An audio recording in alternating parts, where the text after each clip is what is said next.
What's going on, Military Cashflow family? Today we got a great episode. This one's going to be a little conversational based, and what we really want to talk about is kind of on the personal side. So we're gonna go over some of the reasons why each of us stayed in the military or got out of the military, right? So you're working with two different perspectives. Mike has a unique situation, and I have a unique situation. We think that this may resonate with a lot of our listeners as far as deciding whether to transition or not transition, right? I think Mike was saying before the recording, to leave or not to leave. That is the question, right? So I think this is going to be a great conversation. We haven't really talked much about it, but I think everyone in the military at some point in some time is going to go through and ask themselves this question: do I want to stay in, or do I want to get out? And what are those reasons? So this episode, we're going to kind of cover that, Mike. Yeah, it's important, and we're going to have two different perspectives, just like Dan said, because I was enlisted and I was also single for my military career, whereas Dan was an officer and he had a full family. So now we can see not only the officer side versus the enlisted side, but we also can see the single soldier versus the family soldier, and hopefully we're touching a lot of different bases, just kind of across the spectrum here. But I mean, let's kick it off. So first off, I'm going to ask you, man, what was it like? What was your mindset at when you joined, and kind of how did it grow and how did it transition to where you are now? And what was that decision point for you to say, like, hey, I'm going to stay in for that full 20? Yeah, man. So when I joined, first off, I'm a Navy brat, right? And my dad did 20 years as enlisted sailor, right? Or enlisted seaman. I give him that joke all the time. My dad did 20 years enlisted. I grew up on Navy bases my entire life. So the military, I've just been around it, right? And I understand the longevity, the structure. He's shown me some of the great things that the military does as far as if you choose to make it a career. Right. So I had that in my mind the entire time. Now, I coupled that with real estate after reading Rich Dad, Poor Dad, and he kind of did some of the same things. Right. He talked about how he joined the Merchant Marines, or he joined the Marines and flew helicopters, and also started buying real estate and things like that. Right. So my story, I always planned on staying in the military for 20 years, even when, I was a cadet. Now that changed, I'd say like 6 or 7 years into me being in, after really starting to discover real estate, like truly starting to discover real estate. Because initially my plan was to do 20 years, and every single duty station I would PCS and just buy one single family home. That was my plan, right? And after buying that first single family home and seeing the cash flow like $100 or $150, and then multiplying that by maybe I'd PCS 10 times, it really wasn't that much money, like $1,500. I'm not scoffing at $1,500 or $2,000 or anything like that, but in the grand scheme of things of, hey, I want to get out of the military and then not have to go and work another 9-to-5 job, the $2,000 wasn't really going to do it, wasn't really going to do it for me, right? So when I started buying multifamily, and then we started the podcast and we started to talk to more and more people, other service members that were doing incredible things, and seeing their stories and seeing how they were able to scale so fast and grow cash flow, that's kind of where I switched to.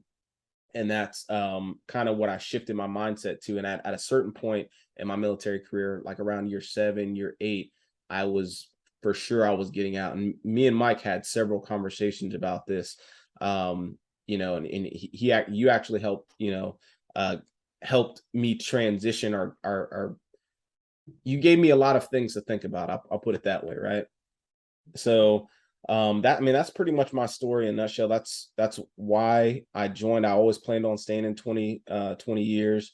I planned on incorporating real estate, but I planned on buying, one single family at a time. That switched. And then around, honestly, I'd say about a year and a half ago, about a year and a half ago, I made the actual decision, hey, I'm just going to stay in. I'm going to stay in. And we'll get into that in a little bit. But first, let's go over your side, your first start, Mike. How did it look for you? And what were some of your decisions for deciding to get out? Yeah, for sure. But one good question, man. You said your dad did his 20. What was he the only member in your family that was military, or was like some of your uncles, your aunts, your grandparents? Yeah, Who else was involved in the military? I've had uncles. I've had other family members that were in the military, but they did just one enlistment. Like my grandfather did one enlistment in Gotcha. the Air Force. My I have several uncles that did, one enlistment in the Navy or the Air Force, or oddly Right. enough, I'm the only one in the Army for some reason. But yeah, every well, I have a military background, but my dad is the only one that's retired. And it's funny that you say that, because some of like his brothers that joined the military, like I distinctly remember when my dad retired. He retired at like, I think 38 or 40 or something like that. And he's making some money on disability. So you guys can look at the military pay scale and know exactly how much a retired, E7, E8 Right. makes, right? So he was making about $2,500 or so as a retired E7 in the Navy. And then he made some disability. I don't know exactly what it was, but I'm sure it's like, another 2,500 or 3,000. So he's he did not have to work, but he, $5,000 a month was not super comfortable to live off. It's Right. not gonna, be really what you really, really want, right? So he did go get another job. But I distinctly remember my uncles, him and my uncle having the conversation. My uncle did one enlistment in the Navy.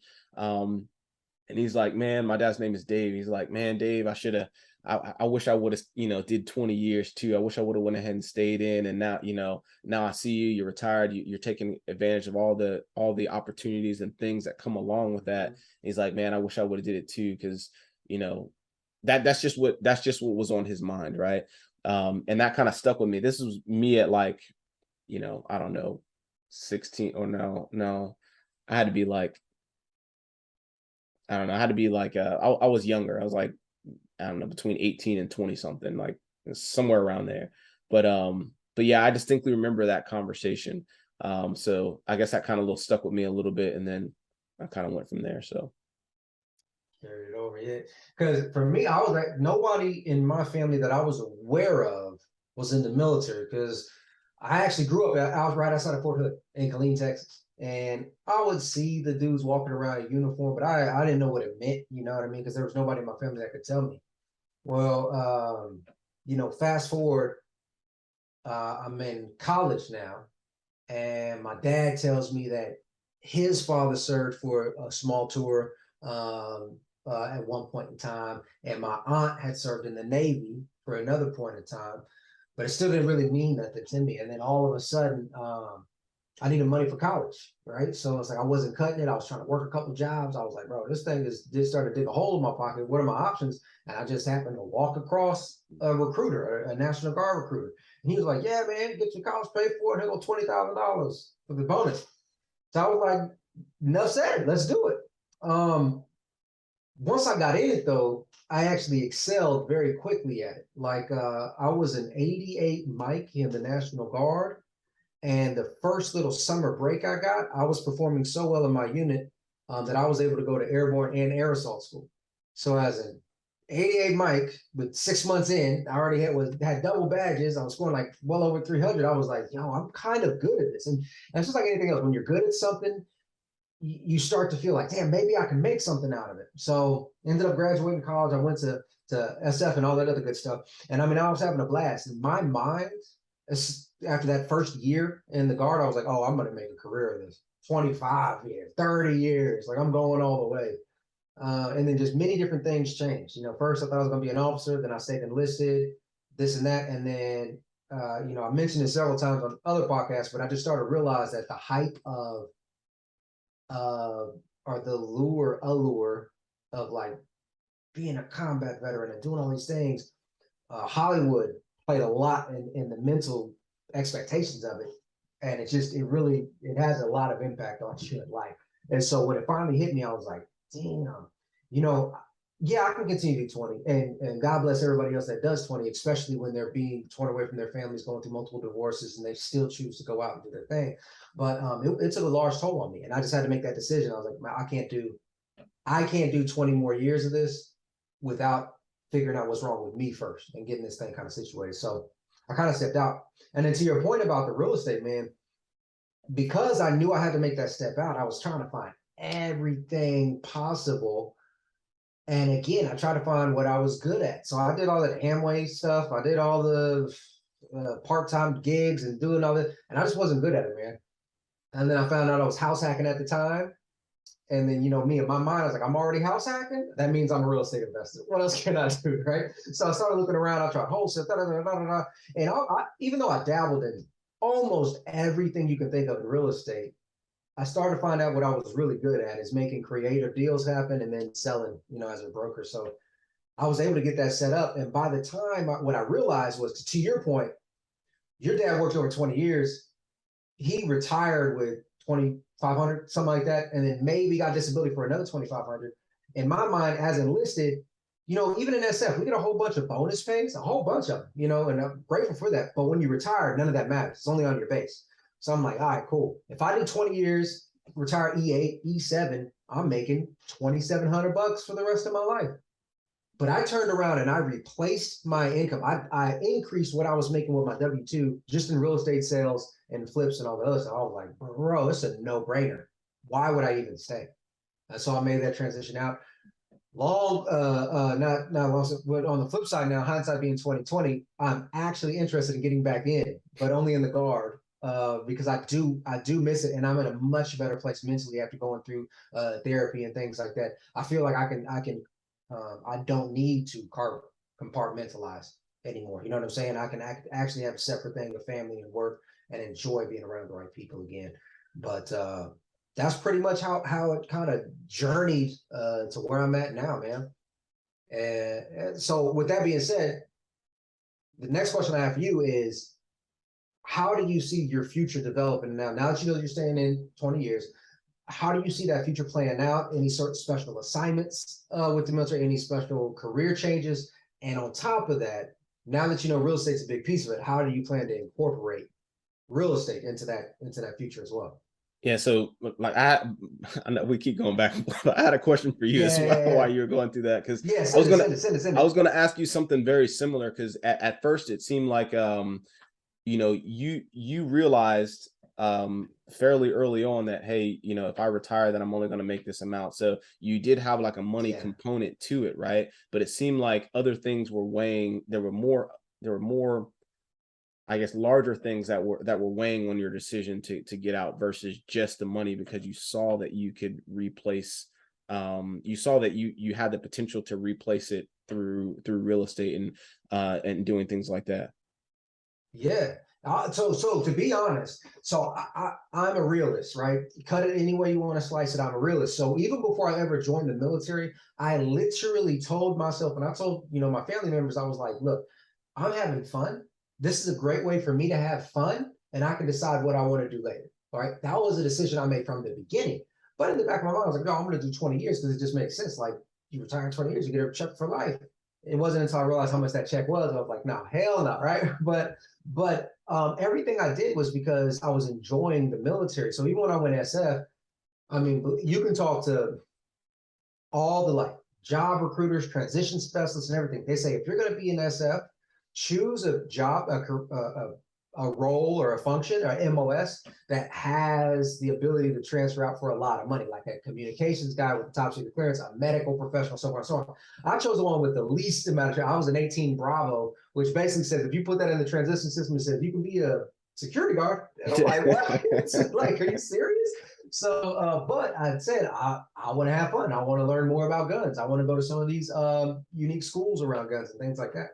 So everything I was doing was for that decision point of enjoying my life. It was at the point where I stopped enjoying my life that I really had to take a step back and be like, okay, the fun is now gone.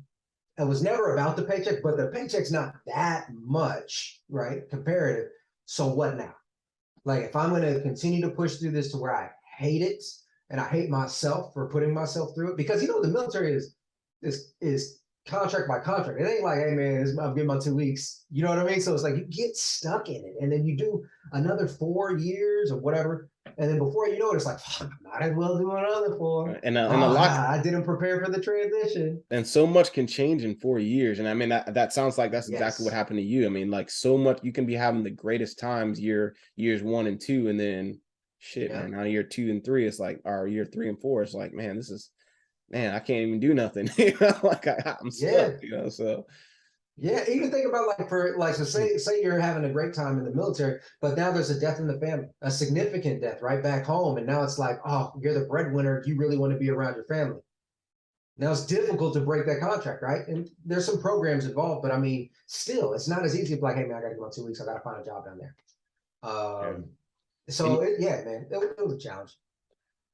Yes, and you mentioned before in another conversation that some of the, I guess, you're kind of capped at your potential for like your potential. You can't raise.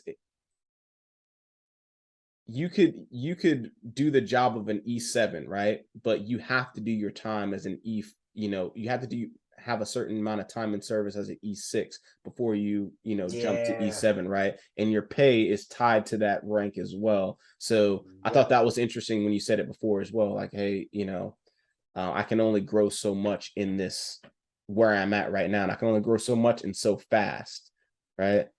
I think that's a problem set that everybody faces, officers and enlisted, because it's such a competitive environment, and it's meant that way to breed excellent leaders, right? Servant leaders, ideally.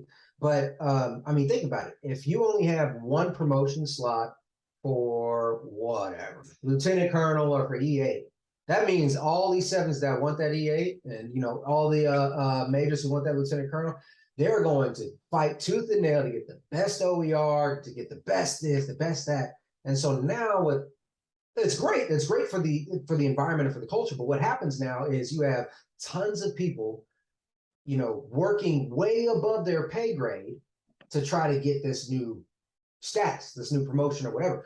Take that to the civilian world.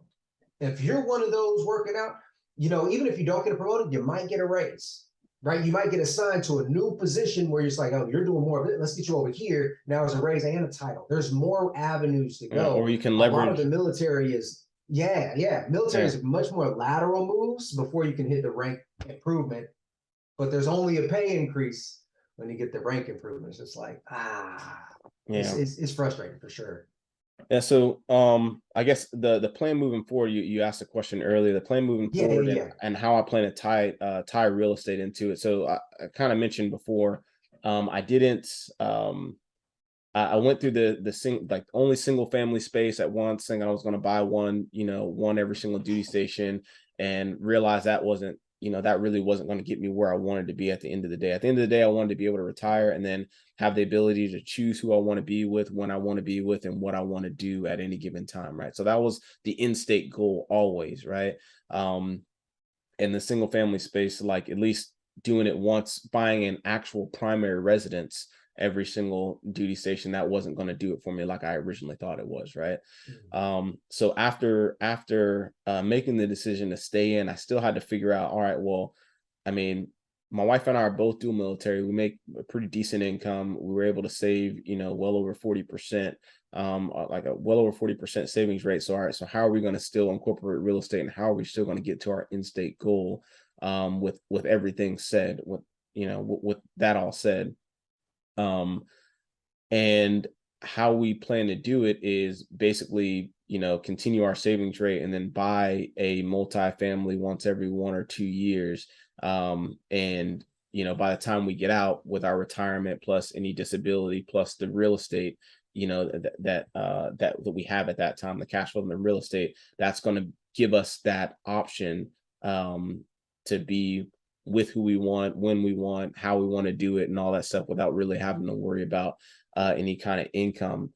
So that's the gist of how we're planning to move forward. And this is like our actual plan. What we're doing is we're putting all of our money into a brokerage account, and then we take margin. And I'm airing this now, and I'm under contract with a duplex. I don't even think we talked about this yet, Mike. But I got a duplex under contract right now, and I should be closing in the next like 2 to 3 weeks. And how we're doing it now is we're putting all of our money into the brokerage account, and then our brokerage account allows us to take margin. We're taking the money, we're taking the margin loan, or it's not a margin loan. We're just taking money out on margin, so like 3% or something like that, and then we're taking that to use that towards the down payment of a multifamily home, and then don't really got to worry about paying the brokerage back. That money in the brokerage account, the larger amount continues to grow. The margin is just sitting there, and it's taking a little bit of money. I think we talked about before, like velocity of money a little bit. I'll do another video like really going in detail, and I show my brokerage account and all that other stuff like that. So stay tuned for that one. But that's essentially what we're going to do, and we plan on buying one from here on out, moving forward, to buy one multifamily a year, and then that'll give us, or at least one duplex a year. If not, then a quadplex every other couple of years or whatever. But at the end of the day, that'll give us 20 units that we own by the time we get out. And that, coupled with the brokerage, coupled with everything else, we should, based off our calculations, who knows what we might have a COVID 2.0 or something like that. But based off our calculations, that's what's going to get us where we want to be, essentially. As far as special assignments and things, and at this, while we're doing this now, we're moving very, very slow comparatively to a lot of the people that we bring on, because we bring in some bangers, dude, like that are buying larger apartment complexes, a bunch of single family homes, and just crushing it every single year. They're buying like 6, 7, even you, Mike, like hotel syndication, just like crushing it, right? We're moving a lot slower, but because we're both deciding to stay in the military, my wife was going to stay in regardless, right? Because we're both deciding to stay in the military, we have to take it a lot slower. I guess we don't have to, but we're choosing to take it a lot slower and take a lot less risk, because we got our kids to think about. The cool thing about staying in the military is I can give my benefits to my kids, healthcare for life, and then their colleges is paid for, literally, because we can pass along the GI Bill. I do get to take advantage of some cool things, like I'm in grad school right now, and I'll be in grad school for the next couple of years, and it's a fully funded program, and you continue to get paid. So a lot of those factors are the reasons why I continue to stay in. But I did have to switch my mindset, because, like I said, for the last, and I'd say all of 2019 and all of 2020, for the most part, I was 100% sure I was getting out, regardless if my wife stayed in or not, just because I was 100% sure I was going to get out. My wife was saying she was likely going to do one and get out as well. But now, with her 100% staying in, and how everything has moved, it just makes more sense for us to stay in. I had to switch my mindset to, hey, I'm not getting out anymore, I'm actually staying in. So yeah, and we just had to make a plan, and make a deliberate plan, and that's what we're going to do. What about you, Mike? I like the idea that you guys are taking it slow, because so many investors, especially people just getting started, they always feel like, such and such has 40 rentals, such and such has 85. I gotta catch up. And it's not about that at all. Like, if you want the clout and you want the big whatever, yeah, go for it. That's fine. Like, I'm not saying don't, but you specifically, know that collectively your guys' goal is just the passive income. So when you do retire, you're set, kids are set, we can actually start looking at something else, right? And that's a beautiful thing. And to think about it too, from the military's perspective, when you have dual military, you're both going to receive a pension or retirement, right? Potentially, you both might receive disability too, right? We don't know. So, I mean, but those things will add up. And then so collectively, you guys will have a nice, safe, secure financial situation. I love this whole like margin thing. So just to kind of clarify, you're saying that whatever your portfolio balance is in your brokerage account, that balance is basically being used as collateral. So like if you took a loan out against it, if for whatever reason you don't pay back the loan, the bank has the ability to take the brokerage money from you, right? Yeah, so I can give you a almost verbatim situation. So we started saving, I'd say like sometime, at the end of last year, and we didn't say, we just started saying, hey, we're going to put all of our money into the brokerage account from now on. We have a large savings rate. We're just going to put it all in the brokerage account. And let's say I have $100,000 in my brokerage account right now, right? I can take up to 40% on margin, or I can take a loan for $40,000. That loan is going to be at like 2%, 3%. It all depends on your actual brokerage account, right? The larger brokerage accounts, they do like 8, 9%. You probably don't want to mess with them. There's other brokerage accounts like Interactive Broker or M1 Finance that has very, very low margin rates, like 4%, 3%, even though, interest rates right now are skyrocketing, right? They're still extremely low, below inflation interest rates, right? So you take out the $40,000. Most people take that $40,000 out and buy more stock with it. Well, I take the $40,000 out and I'm going to buy real estate with it. That's going to increase. That's going to buy, grow more cash flow. So buy the piece of real estate with the $40,000. That $40,000 gives me essentially a $200,000 home. If you're talking about 20% down, right? Or, I'm sorry, not a $200,000 home. Yes, a $200,000 home. If you're assuming 20% down, right? So I can take that $40,000. That's from my margin. Take that $40,000 and I can buy a $200,000 asset that's going to cash flow, $300, $400, $500 a month, right? And I can pay my margin loan back. That margin interest only loan is only like $100 and something. Again, I'll do a whole like series on this so you guys can kind of see it, but that's the gist. You take $100,000, you can take $40,000 out, buy an asset, a cash flowing asset, and then that $100,000 is in your brokerage. That never leaves. It continues to compound, continues to grow at like 8 or 9%, but your margin's only 4% or 3% or whatever it is, right? And then on top of that, you got a cash flowing asset that's paying you even more money and increasing in appreciating in value, right? So it's just a quadruple play, in my opinion, right?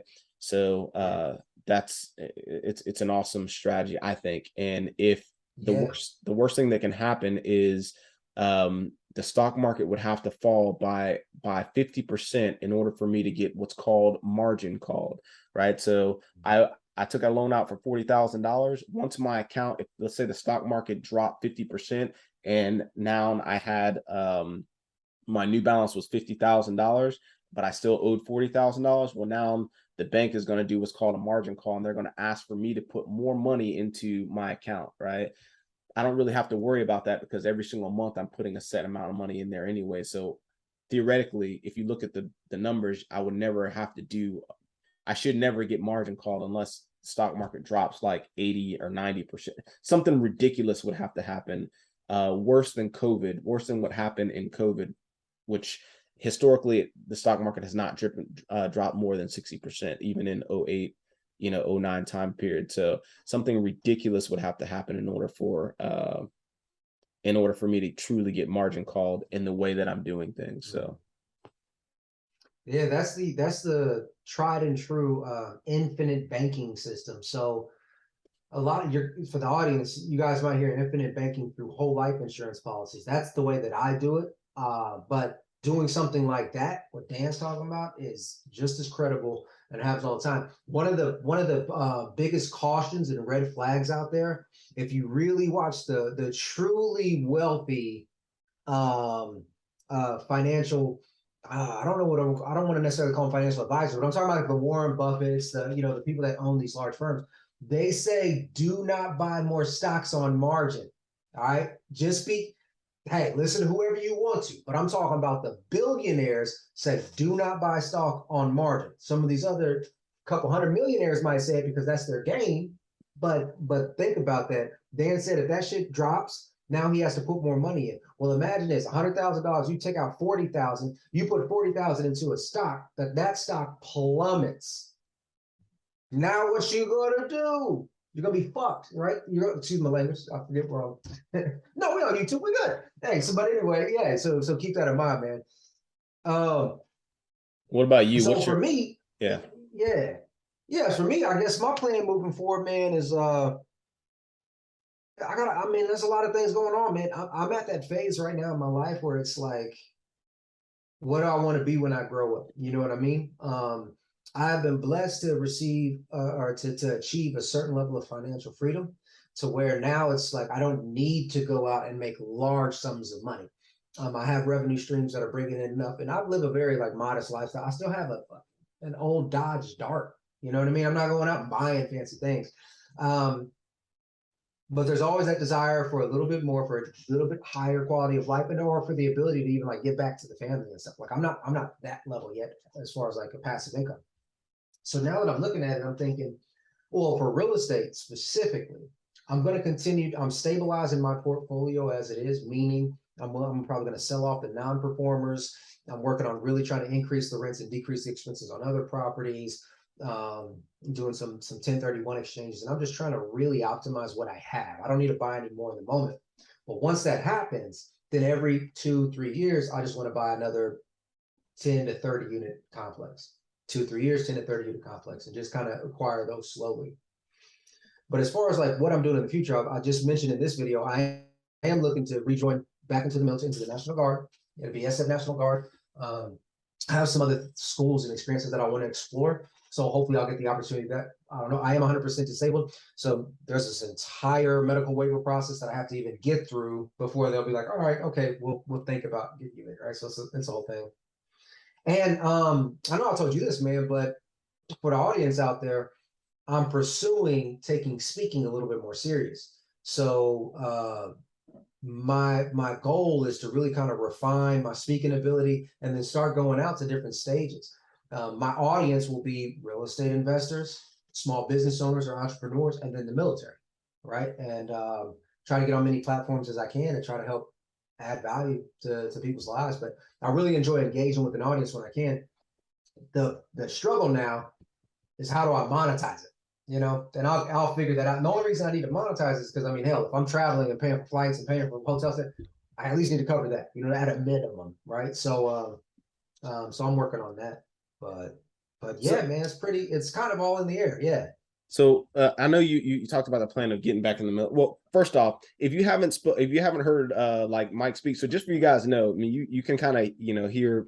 And Mike's a pretty articulate person. He speaks well, inflection of voice. If you guys like listen to that presentation stuff, Mike's very, very good at that. Now, this is all off the cuff right here. For those of you who don't know, you know what I mean? This is all off the cuff. We didn't like rehearse none of this, and if you guys go see Mike speak, like he spoke at the Pints and Properties event in Fayetteville. I've heard him speak a couple of other times on other platforms, but Mike's very, very good at speaking. So I'm throwing a plug for my buddy Mike here. If you guys know of any speaking engagements, appreciate it, man. And you guys need someone that has well over 100 units right now, and then NBA, Chapel Hill, like, hey, the dude's a monster, man. SF, I mean, dude's a monster. So if you guys listen to this and you're like, man, I really need somebody to speak at this function, hey, link up with us, link up with Mike. He's I'm sure he'd be down to help, right? So, but that's side plug, right? That was a side plug.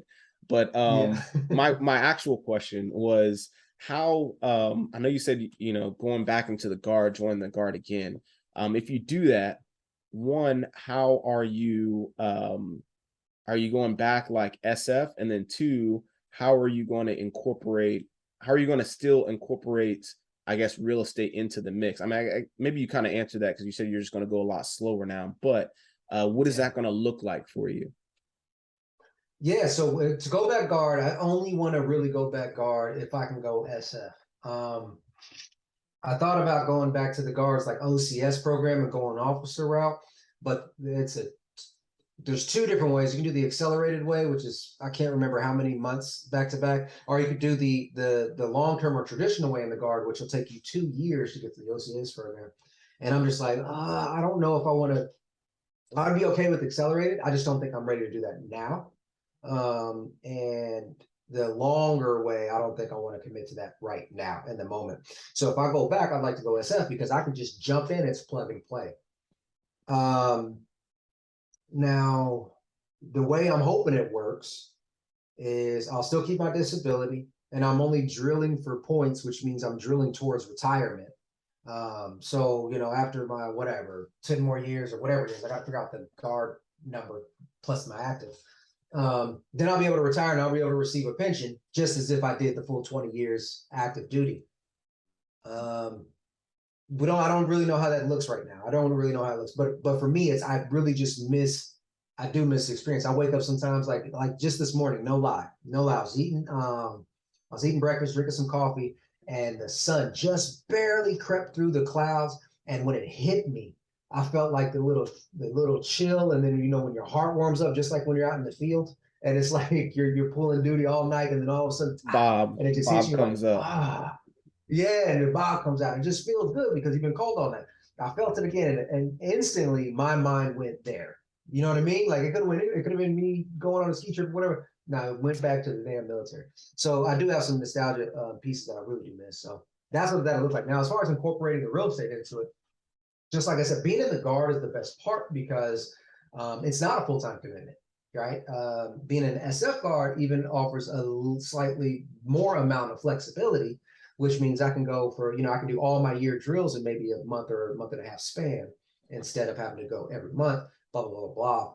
And yeah, I'll just continue to do the real estate interactively as I go, right? I'm educating in real estate. I'm practicing real estate with consulting and advising. I'll hopefully be educating through speaking, and then I'll be buying just as I see fit, kind of moving forward. So I got a question for you. How much does like your future in wanting wanting a family, like how much does that play into your decisions now, right? Because Yes. I know you're older now, and you got some other things going on and things. So like how does that play into your thought process now? Because I know I know that there's listeners out there that are like literally in a very similar situation. They're like, man, I don't know. Like, what does that look like for you? Yeah.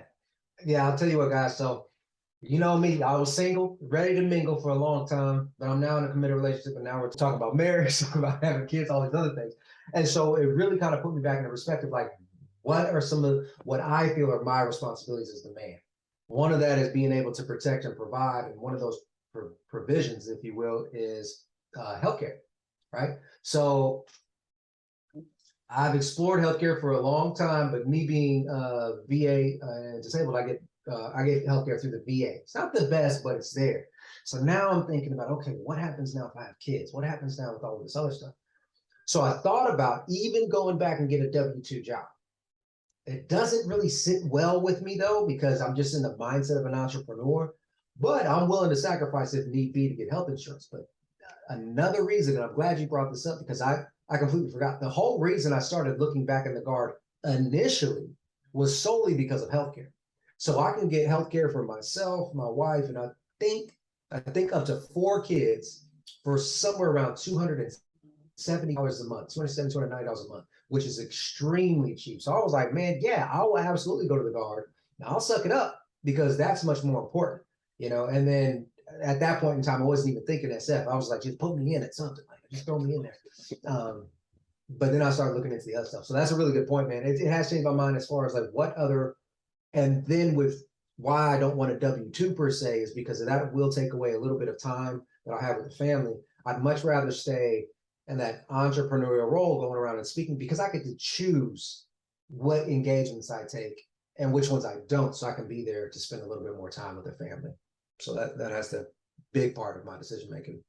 Yeah, that's always the interesting piece, man. When I talk to people and they're like, yeah, I'm gonna get out or stay. And that's usually when we have these deeper conversations, usually it's always the money and then healthcare, right? Like it's always those two. Like, all right, how am I gonna navigate those two with the family? And then also trying to, you basically got the money and the healthcare on one end, and then there's also the time commitment. Like, all right, well, I want to be able to enjoy everything. I don't want to be freaking stuck behind my desk or like a slave to my phone 24/7. How do I navigate that? And man, it's a tough thing to do, man. Like to navigate between both of those because you feel like you need your family or you need as the man of the house, right, or female, whatever role you play in your family as that person in the house, you need to commit time to your family in order to, strengthen and influence those relationships, right? Especially when especially when kids are involved, right? You want to have as much influence as possible, right? And a lot of times you need time to do some of that, right? So it's a really interesting concept. Yeah, I grew up in a household, one mother, she had two kids, and as I mentioned, she was making somewhere in the 20,000. So she didn't have, and she was working her ass off. She didn't have time or money. So for anyone who's listening, where you may be in that position, you're head of household, but your time and your money is stretched. Now think about, yeah, you may not be able to spend a lot of time in the next 10, 15 years with your children or with your loved ones.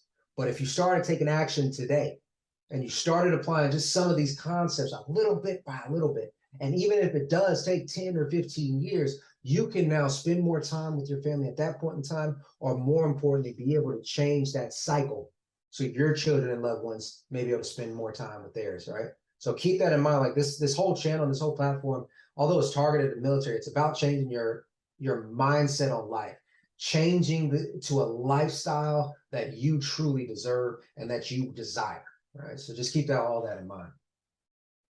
True. Yeah. And I think we're going to end it there. Like I said, stay tuned for a few of the other videos. We'll go dive a little bit more into like the infinite banking concept, not just with whole life or with insurance, but also other ways to use the infinite banking concept, because it's not just whole life, and a lot of times it's kind of tied to that.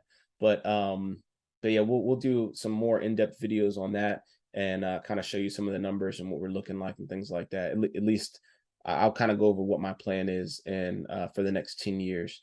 And I'm sure Mike can do something very similar as well. Any parting words, Mike? No, man, go out there and keep doing great things, folks. Always appreciate you joining us and hearing us chit chat for a little bit. All right. Hopefully this episode resonated with you guys a little bit and kind of gave you some insight into why we're doing the things that we're doing, and then also maybe helps shape some ideas for what you can do, or help you, guide you along that decision as well. So with that said, this is Dan Wynn. And Mike Lasky signing off.